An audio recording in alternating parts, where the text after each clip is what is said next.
Assalamualaikum warahmatullahi wabarakatuh. Siswa-siswi SMA 5 Bantai.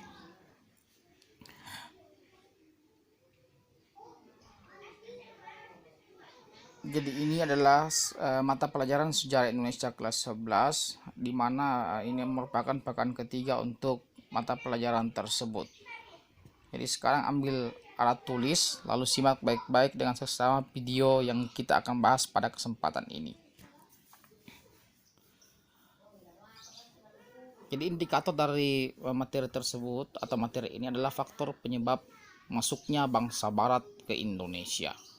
Nah, untuk supaya tidak lama, kita masuk saja langsung ke video pembelajaran yang kita akan bahas pada kesempatan ini.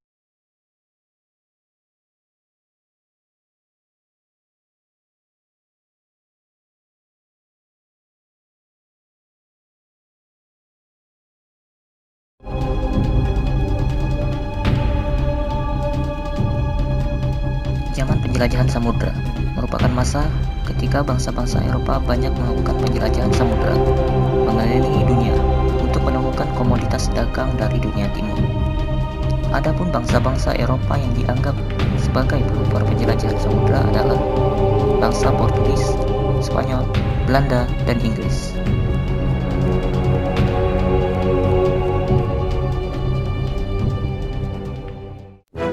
Adapun latar belakang munculnya penjelajahan samudra oleh bangsa Eropa, yakni 1. Jatuhnya Konstantinopel atau ibu kota Kekaisaran Bizantium Romawi Timur pada tahun 1453 jatuh ke tangan Turki Ottoman. Konstantinopel ketika itu merupakan pusat perdagangan antara dunia timur dan barat. Pemerintah Turki Ottoman di bawah Sultan Mehmed II mempersulit aktivitas dagang para pedagang Eropa. Akibatnya, harga komoditas barang dari dunia timur yang dibutuhkan dunia barat, misalnya rempah-rempah, melonjak, mendorong bangsa Eropa memperoleh secara langsung sumber-sumber komoditas barang asal dunia timur ke tempat asalnya, tidak lagi melalui perdagangan perantara seperti saudagar Arab dan Asia Tengah.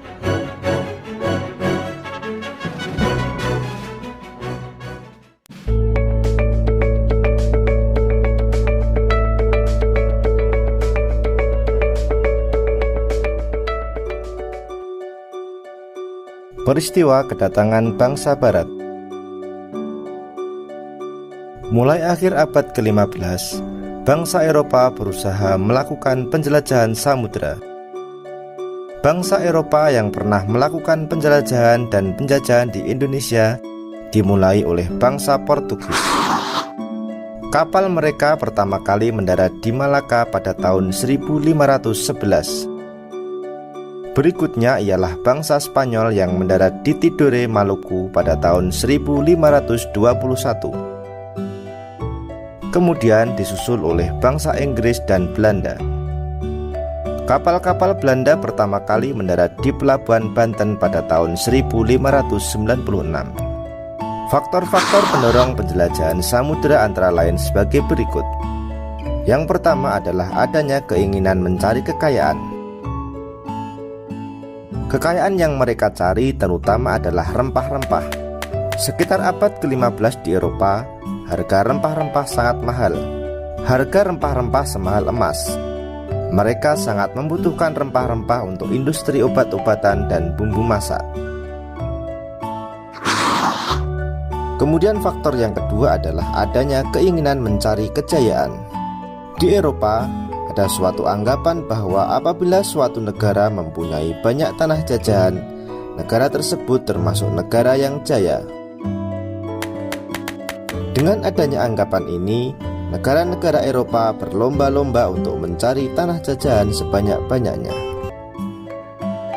Faktor yang ketiga adalah adanya keinginan menyebarkan agama. Selain mencari kekayaan dan tanah jajahan, bangsa Eropa juga membawa misi khusus.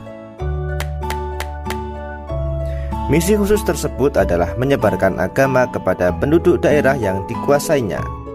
Tugas mereka ini dianggap sebagai tugas suci yang harus dilaksanakan ke seluruh dunia. Faktor yang keempat adalah perkembangan ilmu pengetahuan dan teknologi. Ilmu pengetahuan dan teknologi berkembang pesat. Contohnya adalah sebagai berikut. Yang pertama, dikembangkannya teknik pembuatan kapal yang dapat digunakan untuk mengarungi samudera yang luas. Yang kedua, ditemukannya mesiu untuk persenjataan.